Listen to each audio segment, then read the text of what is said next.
Então, bom dia a todos. Para quem não me conhece, eu sou Tatiana Cornelissen e juntamente com o professor José Fernandes, eu divido a disciplina de Ecologia de Ecossistemas do Programa de Ecologia, Conservação e Manejo da Vida Silvestre. Então, eu estou vinculada ao Departamento de Genética, Ecologia e Evolução do ICB na UFMG e juntamente com os outros professores eu coordeno o Centro de Síntese Ecológica e Conservação. Então, nessa disciplina, pessoal de Ecologia de Ecossistemas, vocês já viram, né, o bloco inicial com o professor José Fernandes, e para as aulas que eu vou ministrar agora, né, nesse formato das videoaulas, eu vou abordar mais os temas associados aos efeitos das espécies nos ecossistemas, no funcionamento, na integridade desses ecossistemas e como que com algumas medidas, né, a gente pode garantir ou pelo menos, né, pensar aí na manutenção da integridade do funcionamento dos serviços ecossistêmicos. Então, para essa primeira aula, a ideia é falar para vocês um pouquinho sobre decomposição, tanto nos ecossistemas terrestres quanto aquáticos, que é esse processo, como vocês estão vendo aqui na tela, em que a gente tem a quebra da matéria orgânica, tá? Tanto no ambiente terrestre quanto no ambiente aquático, através de uma série de fases ou de processos aí que envolvem organismos diferentes, que são modulados por fatores físico-químicos, pelo habitat, pelo clima, mas que vocês vão ver que tem um papel essencial, definitivo, crucial aí na ciclagem de nutrientes, tá? Então, é uma função dos ecossistemas aí e que permite um serviço ecossistêmico, né, que seria a manutenção aí da qualidade do solo. Então, a decomposição nada mais é do que essa quebra física e química dos detritos, e a gente está falando de detritos, né, de origem animal, vegetal e microbiano. E uma das principais, gente, consequências, né, dessa decomposição seria o decréscimo na biomassa da matéria, uma vez que esses materiais vão sendo quebrados pela ação desses organismos e convertidos então em matéria orgânica morta, em nutrientes inorgânicos e em CO2. Então isso aqui é só para mostrar para vocês, né, uma sequência aí da porcentagem de matéria que é quebrada. É claro que o tempo, né, para que isso ocorra, ele é variável dependendo da espécie de planta, da comunidade, do próprio ecossistema, né, da qualidade de clima, qualidade do habitat, mas só para mostrar para vocês em que a gente vai tendo um aumento da porcentagem de quebra de matéria, e isso muitas vezes chega a 100%, aí onde a gente tem, né, o aproveitamento então desses tecidos.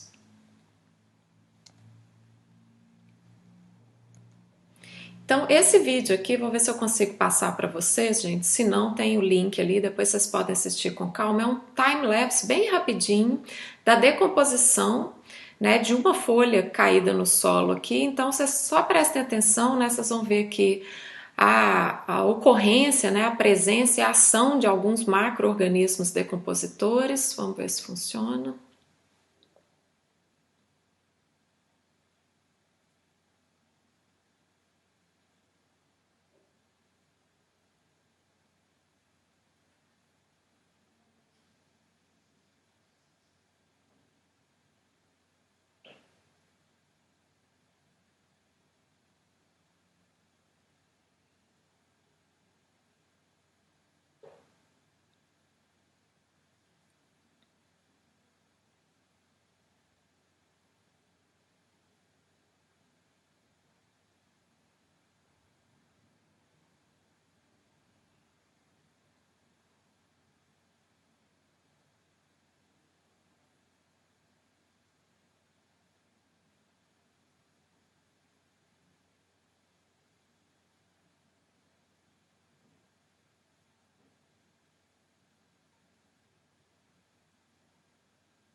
Então ali, gente, como vocês podem perceber, né, a gente tem primeiro a queda, né, dessa matéria orgânica, isso é o que a gente chama de líter ou de serrapilheira. Então a gente tem esses resíduos, né, no caso aqui de origem vegetal, e que eles estão, né, prontamente disponíveis para decomposição. Então a gente tem mudanças, né, na comunidade, no tempo associado a esse processo de decomposição, mas de maneira geral, né, a gente tem então essa matéria que está prontamente, né, disponível ali para decomposição. A gente tem a associação de uma fauna de decompositores que envolvem, né, micro e macro-organismos. Então a gente tem uma biomassa microbiana. Vocês viram que no final, né, do processo ali da decomposição, vocês veem alteração de cor, alteração na estrutura dessa folha. Não sei se deu para vocês perceberem, né, a chegada e a presença pelo menos desses macro-organismos decompositores que a gente consegue enxergar, né, a olho nu. E aí a gente tem então ao final do processo, né, da decomposição, o nitrogênio aí disponível para as plantas. Por que isso é tão importante, né? Porque isso é uma função dos ecossistemas. Na ausência de decomposição ou em qualquer interrupção que possa ocorrer nesse processo, a gente teria os ecossistemas com a grande quantidade de matéria acumulada, o que levaria ao aprisionamento desses nutrientes de uma forma que não é prontamente disponível para as plantas, né? E isso leva a alterações tanto no solo, mas também na atmosfera, lembrando então, né, que essas plantas são responsáveis aí pelo sequestro, né, aprisionamento do CO2 aí na forma de biomassa.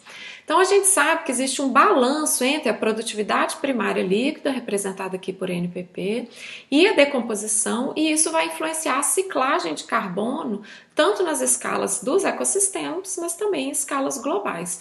Então uma série de processos, né, pessoal, que ocorrem aqui nas plantas, que envolvem, né, processos metabólicos aí, que permitem então que diversas dessas folhas, né, caiam e vão fazer parte dessa serrapilheira. Lembrando que elas caem com qualidades diferentes, por exemplo, a herbivoria, né? Então essa interação entre os herbívoros e o material vegetal muitas vezes vai promover mudanças na qualidade dessa folha. Então a folha cai com características diferentes em termos nutricionais e isso vai afetar diretamente o processo de decomposição, né? A gente tem, por exemplo, efeito das características, né, físico-químicas ou abióticas aí desses ecossistemas que influenciam diretamente as plantas e que vão influenciar esse processo de decomposição, né? Então a lignificação da matéria, por exemplo, ela é influenciada por diversas características aí físico-químicas desse ambiente e isso vai influenciar então essa decomposição. A gente tem, por exemplo, mudanças na precipitação, né? Muitas vezes essa água vai percolar diretamente aqui para o solo e vai influenciar diversas outras características aí que influenciam a absorção de nutrientes pelas raízes, né? Então a gente precisa de entender esse processo como um todo aí para saber e entender como que a decomposição influencia então esses processos ecossistêmicos aí também a nível global. Então, voltando aqui na decomposição, né, tanto nesses ecossistemas terrestres quanto aquáticos, como eu mostrei para vocês, isso aqui é só uma revisão, mostrando então como que ocorre a quebra, né, desse processo, nesse caso aqui de uma folha que cai intacta, né, mas lembrando que a gente tem a contribuição de diversos organismos aí de outros níveis tróficos nesse processo aí da decomposição. E a decomposição ela pode ser dividida em algumas fases, né? Então essa fragmentação e alteração química da matéria orgânica, como vocês viram no slide anterior, vai produzir CO2, nutrientes minerais e um pool de compostos orgânicos aí que vão estar disponíveis para essas plantas, tá? Então ela é consequência desses processos físico-químicos que interagem, está dividido basicamente em 3 fases. A primeira, gente, é a que a gente chama de lixiviação, que é quando a água, né, vai carregar esses materiais solúveis da matéria orgânica, aqueles que estão prontamente disponíveis, e isso vai ser carreado diretamente para a matriz do solo, tá? Segue 3 caminhos, né? Pode ser absorvido, pode reagir com o solo, como eu mostrei aqui, numa figura anterior, onde a gente tem a presença, né, de diversos macro e micronutrientes que podem interagir diretamente. Deixa eu colocar o apontador aqui. Que podem atuar diretamente, então, com essa água. Alguns deles podem ser perdidos, tá? Principalmente por lixiviação. A segunda fase é onde a gente vê, então, a entrada, né, desses organismos macro, meso e micro-organismos aí que estão associados aos decompositores. Essa etapa da fragmentação ela é essencial, tá, gente? Tanto no ambiente terrestre quanto no ambiente aquático, porque esses animais eles vão quebrar essas partes maiores da matéria orgânica e em partes menores que vão por si fornecer o recurso para esses outros decompositores, ou seja, com a fragmentação, a gente tem a criação de novas superfícies que vão garantir a colonização microbiana. E aí sim a gente tem uma alteração química, né, que seria a alteração dessa matéria orgânica morta pela atividade então desses micro-organismos, principalmente bactérias e fungos, né? Então a gente vai tendo o processamento dessa matéria. Essas fases, gente, elas vão ocorrer em tempos diferentes, né? Como eu falei, hoje a gente entende bastante desse processo de decomposição em termos de quais são os fatores, né, que influenciam esse processo. Mas se a gente correr uma linha do tempo aqui, ó, a gente sabe que o início desse processo de decomposição ele é relativamente rápido, né? Então, a partir da queda da folha, a gente tem a lixiviação desses compostos solúveis. Como eu falei para vocês, alguns serão perdidos, outros serão prontamente reabsorvidos e outros vão combinar, né, com características do solo.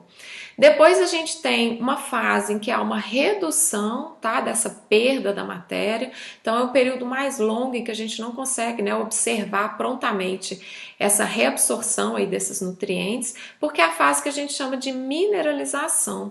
Então a gente tem uma colonização microbiana e uma colonização por esses organismos aí dessa fauna do solo. E aí sim a gente vai ter um processo de fragmentação física por esses decompositores e aí uma estabilização e incorporação desses nutrientes, tá? Muitas dessas folhas, né, elas não são 100% fragmentadas, né, ou decompostas. Então a gente sabe quanto maior a quantidade de lignina, quanto maior a dureza, né, alguns desses compostos aí não permitem essa decomposição muito rápida. Então a gente tem a formação aí dessa camada do solo, né, em diferentes estágios de decomposição. E se a gente olhar aqui, ó, então aqui a gente teria o tempo correndo nessa linha. Aqui a gente teria os principais eventos que vocês podem pensar nessas três fases, né, que seria a lixiviação, a mineralização aqui, a fragmentação e esses processos, né, que seriam os processos então da decomposição. Então aqui só mostrando a mesma sequência, né, mas onde a gente pode perceber, por exemplo, a linha do tempo. Então vários desses processos, gente, vão demorar até um ano, né, aqui está representado como 250 dias, mas no início, né, a gente tem uma quantidade de perda de matéria, né, ou quebra aí desse processo, que é relativamente bem rápido. Depois a gente tem uma redução, né, nesse processo aí. Então, dependendo da quantidade aí, ó, a partir dos 10 dias até os 100 dias, né, nesse inicinho aqui a gente tem só 5%, né, da quantidade aí de perda de peso. E depois, né, em alguns sistemas aí, lá no final a gente vai ter 30% de redução da matéria, em outros a gente chega até quase 100%, tá? Então, só para a gente pensar, né, que vários desses processos aqui, eles vão ser mediados ou governados por esses fatores físico-químicos e a gente tem que levar em consideração as alterações ou as diferenças que existem aí nesses diversos ecossistemas. Se a gente pensar no ecossistema aquático, por exemplo, onde essa matéria para decomposição ela é alóctone, né, gente? Então ela vem aí dessas plantas, né, do entorno aí da mata ciliar, ou às vezes vem carreado de longe.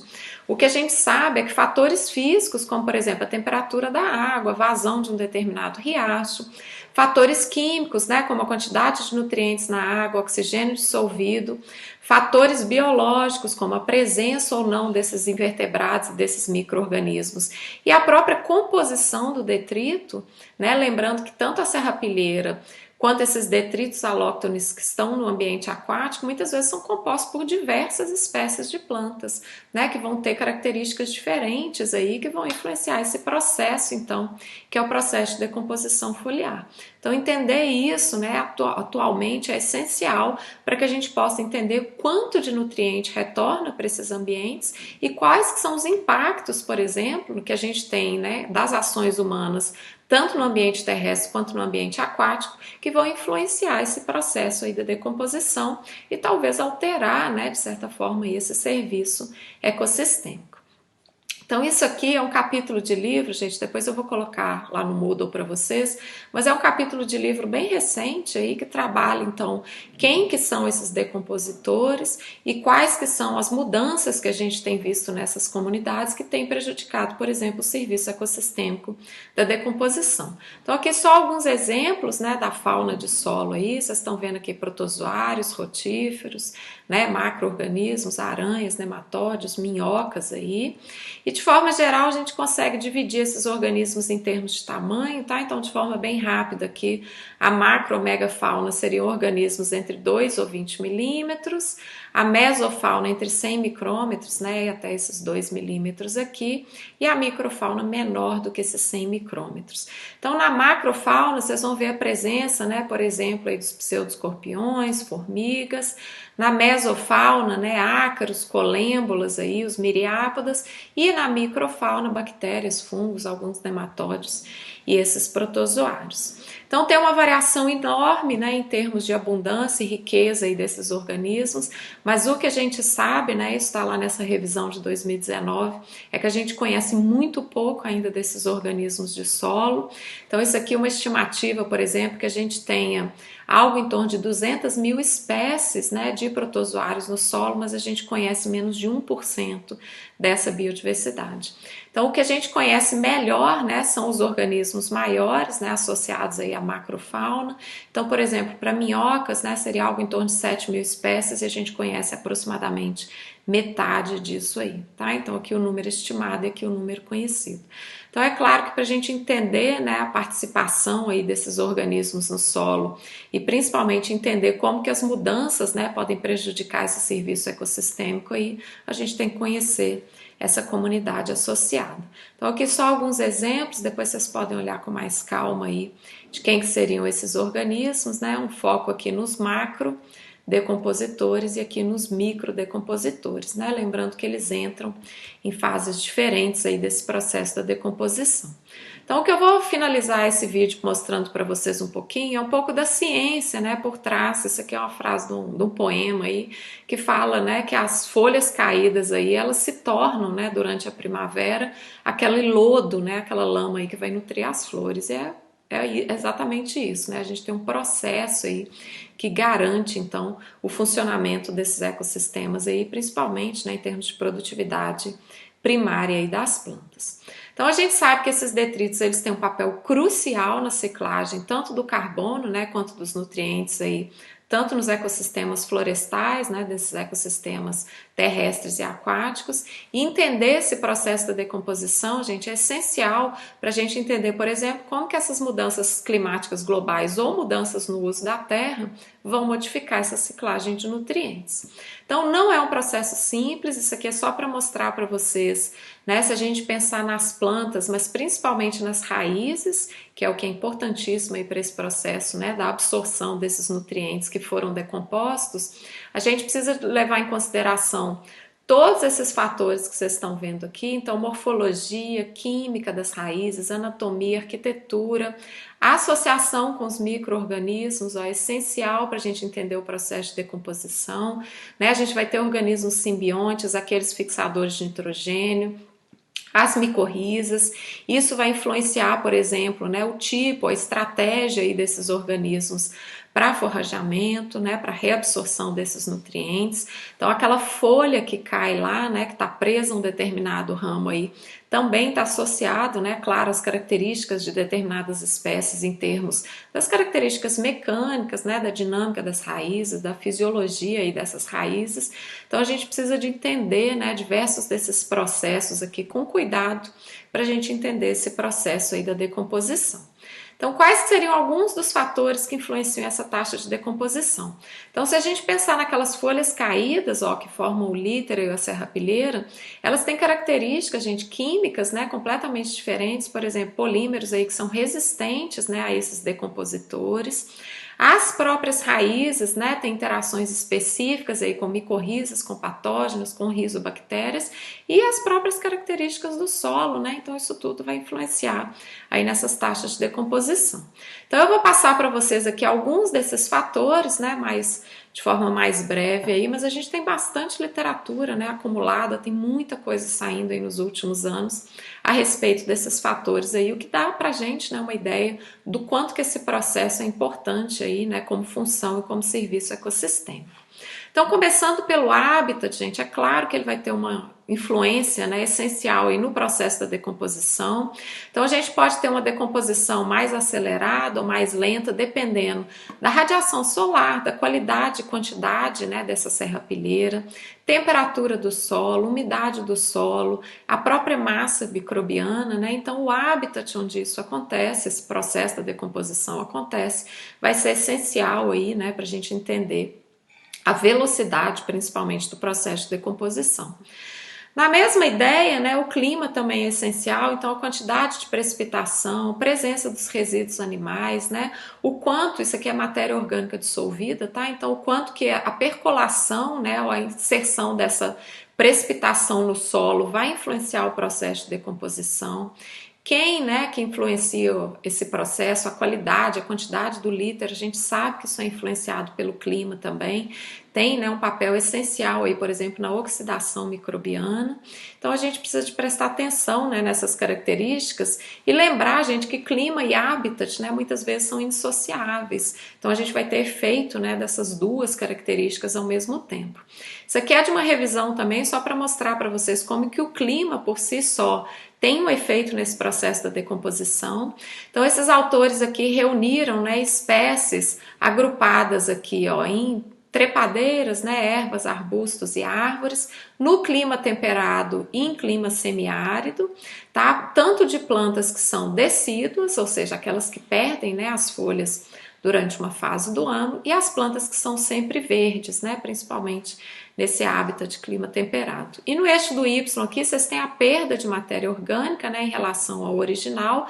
Então, quanto maior o valor da barra aqui, maior seria então essa perda de matéria, tá? Chegando até quase 100%. O que vocês podem ver aqui é que para as plantas que são decíduas, ou seja, aquelas que perdem as folhas, a gente tem uma perda de matéria muito maior do que para aquelas plantas que são sempre verdes, né? Então, indicando que a fisiologia da planta, compostos presentes nessas folhas, né, já tem um papel definitivo aí nessa ciclagem, não, nesse processo da decomposição. E diferenças, gente, entre as espécies, entre os grupos aqui e marcadamente entre o clima também. Né? Então a gente precisa de entender esse processo aí, saber que é claro, né, o clima influenciando as características dessas espécies de plantas e levando isso em consideração, vai influenciar esse processo. Se a gente juntar habitat mais clima, então esse aqui é um trabalho de 2012, ó, a referência está aqui para vocês, mostrando então que dependendo, né, de onde a gente está olhando esse processo de decomposição em concordância aí com o clima, a gente vai ter processos, né, e fatores diferentes aí atuando. Então esse aqui é um trabalho que foi feito numa área florestal, onde eram formados gaps, né, essas lacunas aqui de vegetação, de áreas mais abertas, onde eles mediram que tanto a radiação solar quanto a presença de vento, pessoal, influenciava o processo de decomposição. Tá? Então eles avaliaram diferentes espécies de plantas, um trabalho bem legal aí, mas nas áreas abertas, onde a insolação era maior e havia a presença do vento, isso misturava o líter, né? Permitia aí uma mistura desse líter que garantia uma fragmentação mais rápida, né, e uma ação maior dessa comunidade microbiana aqui, tá? Então, a velocidade da decomposição ela era mais rápida nessas áreas abertas do que nas próprias áreas florestais, né? Eles associaram isso às características climáticas, tanto da radiação quanto aí da presença do vento. O outro fator importante também é a comunidade de decompositores, né? Então, a presença aí desses fungos, bactérias, artrópodes e nematódios. Esse vídeo aqui, gente, é um pouquinho mais longo, então tô vendo pelo adiantado da hora ali.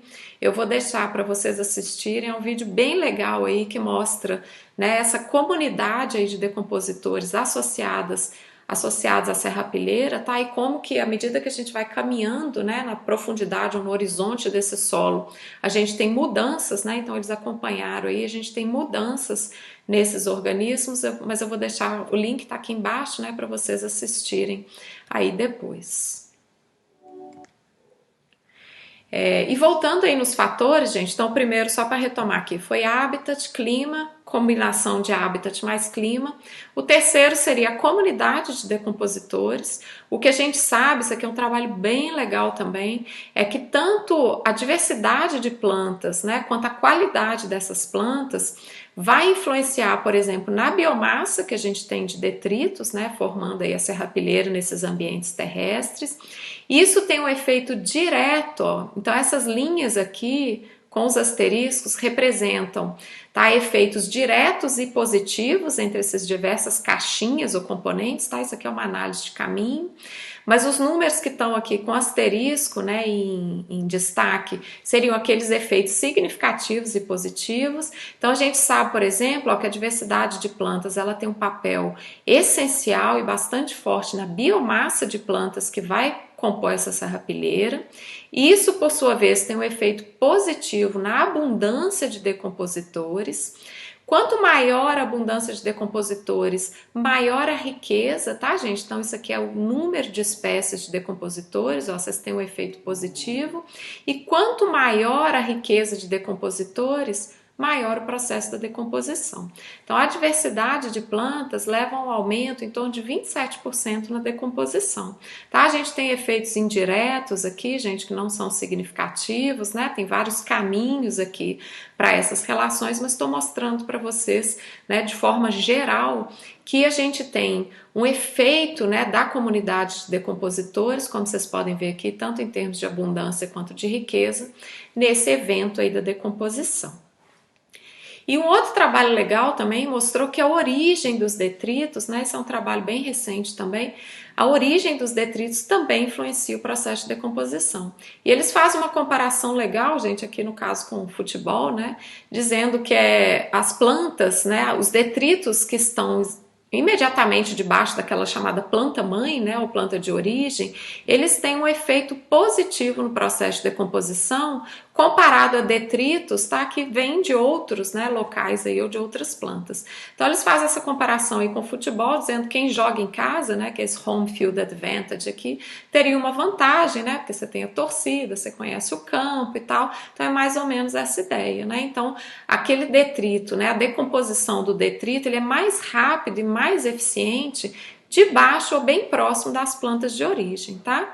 Eles associam isso principalmente a bioquímica e eficiência dessas raízes finas, né, que estão diretamente ali debaixo dessas plantas, né, de origem, comparado, por exemplo, né, a líter que veio de outras espécies de planta. Então isso aqui é só o trabalho para mostrar para vocês. Eles trabalharam com pinheiros e carvalhos, gente, fizeram um desenho experimental bem completo, bem legal, onde eles misturaram em saquinhos de decomposição, né, que foram adicionados aí nessas plantas.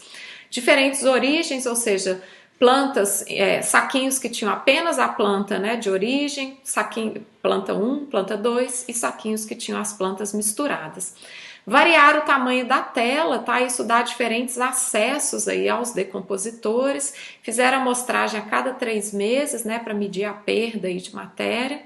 Então, um experimento bem completo aí, tá? Em que eles concluíram que tem uma aceleração dessa taxa de decomposição quanto mais próximo aquele saquinho estava da origem, né, da planta de fato que gerou aquela matéria orgânica, tá? E tinha um efeito bem forte dessas raízes fininhas no processo de reabsorção dos nutrientes, tá? Então, trabalho para quem interessa nessa parte de decomposição aí, tá aqui na Plant and Soil, ó, vale a pena vocês darem uma lida. Então, essa é aquela figura, né, que eu mostrei no início, que mostra a importância dessas raízes, e não só das raízes, mas principalmente, né, do sistema de raízes finas aqui, ó, que vai levar, então, a uma aceleração desse processo de decomposição quando as folhas, né, ou esses detritos têm aquela origem, né, da própria planta-mãe ali. E para ir finalizando nessa parte dos fatores aí, então relembrando, gente, foi habitat, clima, combinação de habitat mais clima, a comunidade dos decompositores, né, a comunidade de plantas, ou seja, quanto maior a origem, né, das plantas e agora a própria comunidade. Quanto maior a diversidade de plantas, a gente sabe que é maior a diversidade da fauna de decompositores e isso leva a uma maior decomposição. A maioria desses trabalhos, gente, são estudos fatoriais, né, em que as pessoas os pesquisadores conseguem variar a diversidade de plantas, né? Ou seja, quando a gente faz uma combinação dessa serrapilheira com características diferentes das plantas, por exemplo, Plantas com grande quantidade de lignina ou baixa quantidade de lignina. Plantas em que eles conseguem variar, por exemplo, a razão nitrogênio e fósforo, né, como alta, baixa ou uma mistura. E também variar a comunidade de invertebrados, né? Então, muitas vezes esses experimentos são feitos com aqueles saquinhos de decomposição em que a gente varia, por exemplo, o tamanho da tela, né? Isso permite diferentes acessos aí de decompositores. Telas menores permitem, né, apenas que espécies pequenas entrem, telas maiores permitem que as pequenas e as grandes entrem. Então esse aqui é um trabalho bem legal também, ó, de 2016, em que eles fizeram 24 combinações, né, da qualidade do líter e do acesso aí dos invertebrados e concluíram, né, que quanto maior a diversidade aí, maior essa decomposição. Quando a gente pensa na comunidade de plantas, pessoal, a gente precisa pensar também nos outros níveis tróficos, né? Então, a decomposição, ela ocorre, por exemplo, simultaneamente a um processo importantíssimo que é a herbivoria, né? Então, a gente sabe que esse material vegetal, quando ele é consumido, a gente tem mudanças, né, físicas, mudanças químicas aqui nessa matéria que com certeza vão influenciar, então, na qualidade aí dessa serrapilheira, tá? Então, esse aqui é um trabalho bem legal também de 2014, que mostra que a diversidade de plantas, ó, ela vai influenciar positivamente tanto a biomassa quanto a qualidade dessas plantas. Isso influencia a abundância de artrópodes e a diversidade de artrópodes, que vai influenciar esse processo da herbivoria, né? Exatamente como eu mostrei para vocês para a decomposição, tá? Então aqui tem os mecanismos e as hipóteses, né, que explicam isso. Por exemplo, isso aqui é a hipótese da concentração de recursos, né? Então a gente sabe quanto maior a diversidade de plantas, maior a comunidade tanto de predadores quanto de herbívoros, e a gente tem, né, essa hipótese aqui que chamam a hipótese de mais indivíduos, né, seria uma tradução aí para o português. Quanto maior a abundância, maior a chance da gente ter uma maior riqueza, né, uma maior diversidade, e isso vai influenciar definitivamente esse processo da decomposição. Então o que esse trabalho mostra é que esse aumento da diversidade de plantas leva ao aumento da diversidade de artrópodes decompositores via aumento da biomassa de plantas. Quando a gente aumenta a decompositora, a gente aumenta a taxa de decomposição.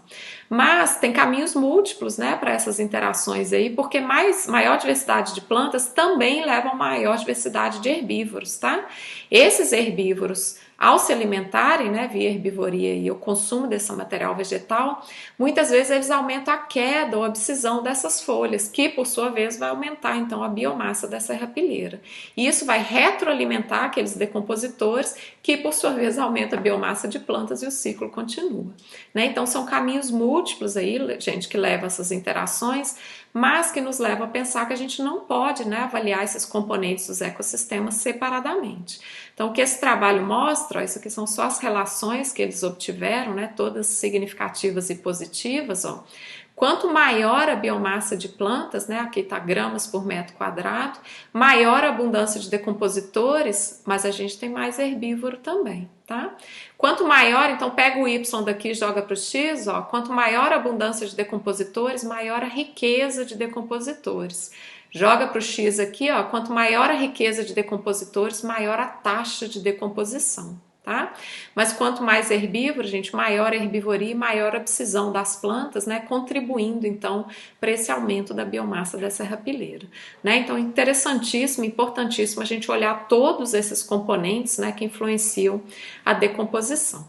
Por que isso é tão importante? Depois eu vou, numa aula em particular, aí eu vou falar para vocês sobre o processo da restauração, né? Então, hoje é essencial a gente pensar em restauração ambiental, né, de diversas formas, mas a gente sabe que a gente pode manipular esse processo, né? Então a gente pode restaurar esses serviços ecossistêmicos se a gente conseguir manipular a diversidade, tá? Então entender como herbívoros, predadores, decompositores interagem é essencial para a gente pensar, por exemplo, em regeneração ambiental, né? Esse trabalho aqui, ó, de 2016 é para restauração florestal, tá, gente? Mas trabalhando, manipulando a diversidade de plantas e a diversidade, por exemplo, de artrópodes, porque a gente sabe o tanto que isso influencia essas funções ecossistêmicas, como é o caso da decomposição, né? Levando em consideração também, por exemplo, as propriedades do solo, a diversidade desses micro-organismos, né? Para a gente entender como que a gente consegue, né, fazer esse processo aí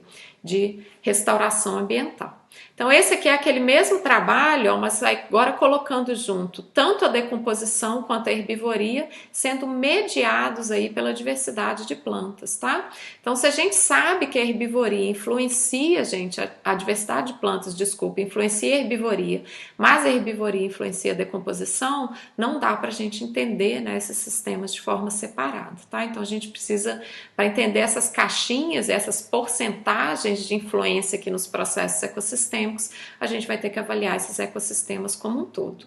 E aqui só um parênteses, isso aqui é o que a gente está vendo, gente, acima do solo, né? Herbivoria acima do solo. Mas lembrando que tem herbivoria de raízes, presença de nematóides, né? Micro-organismos, as próprias micorrizas, né? Então a gente precisa de ter uma avaliação mais integral desses sistemas aí, para a gente poder entender esse processo da decomposição. E esse trabalho aqui é um trabalho de 2018, tá? Eu estou tentando colocar referência, gente, está sempre aqui embaixo para vocês, para a aula não ficar muito longa, né? Estou usando uma figura ou outra de cada trabalho aí, mas esse aqui é um bem legal também, onde eles colocam, né, mais um nível trófico aí para a gente entender esse processo de decomposição, ó, que são os predadores, né? Então os predadores vão ter um efeito, ó, importantíssimo nos herbívoros, que por sua vez tem um efeito nas plantas, que por sua vez, ó, vão ter um efeito lá nesses recursos do solo.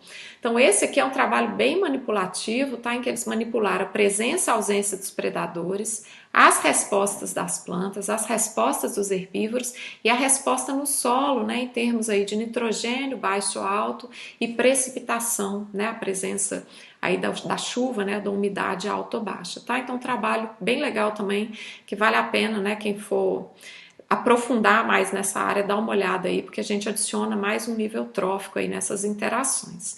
Então eu acho que, assim, finalmente, né, para encerrar esse bloco, é essencial a gente entender o papel das interações na decomposição.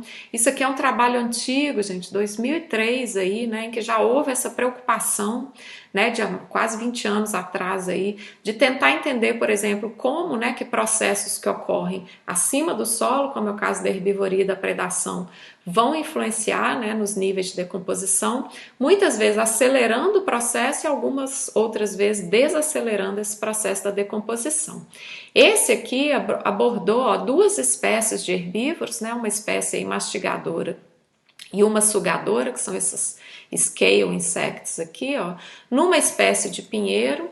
E o que esse trabalho fez? Através de manipulações, eles removeram herbívoros, tá, gente? Então tem algumas plantas aqui que são defaunadas, que são essas que estão listradas, e algumas dessas plantas, dependendo da idade, elas eram ou susceptíveis ou resistentes, né, a esses dois tipos de herbívoros aqui, tá? Então esse é só o desenho experimental deles. O que eles viram? Isso influencia a quantidade, né, de deposição dessa matéria, dessas folhas que caem, né, desses pinheiros aí, e nas plantas que eram susceptíveis à herbivoria, ó, que é essa barra cinza aqui, a gente tem uma maior abscisão foliar, tá?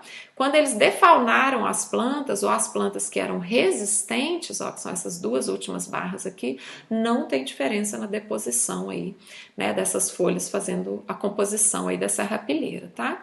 E isso influenciou diretamente na quantidade de nitrogênio e na quantidade de fósforo, né, localizado aí no solo onde essas plantas estavam.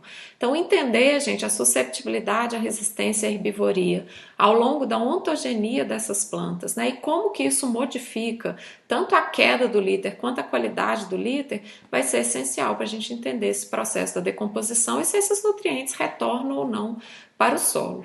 Outra coisa importantíssima também, que a gente presta pouca atenção, né, mas como esse bloco meu é a ideia de mostrar para vocês um pouquinho da importância das espécies, né, nesses processos aí dos ecossistemas, a própria deposição direta de excretas no solo, gente, vai influenciar, claro, né, esse processo da decomposição. Então, vários desses herbívoros, como vocês estão vendo aqui, são bastante vorazes, né, em termos de consumo aí de matéria vegetal, e muitas vezes vocês vão ver a deposição, né, das fezes diretamente das folhas ou no solo, né? Então, isso aqui é uma figura de um livro aí de Ecologia de Insetos, né, mostrando, isso aqui é lá na Louisiana, né, nos Estados Unidos, todos esses pontinhos marrons que vocês estão vendo aqui, né, numa folha, uma planta relativamente rasteira aí, né, no subbosque, isso aqui é fezes de lagarta, né? Então isso aqui, na primeira chuva, gente, isso vai direto para o solo, né? Então tem um papel essencial aí, essa deposição de excretas nesse processo da ciclagem. E tem um trabalho mais antigo também, mas que mostrou isso de forma bastante experimental, né? Então eles avaliaram essa espécie de lagarta, uma espécie de carvalho, e através de um mesocosmo, né, um desenho aí que eles colocaram as plantas em vaso e manipularam, gente, a presença ou ausência de fezes, tá? Então as lagartas foram adicionadas e a gente tinha as fezes acumuladas no solo ou as fezes removidas.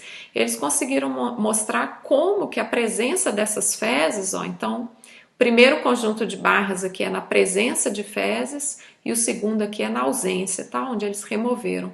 A gente tem mais nitrogênio, mais carbono, né, que não tem diferença, mas tem mais nitrogênio e mais carbono onde as fezes estão presentes, né, nesse solo, tá?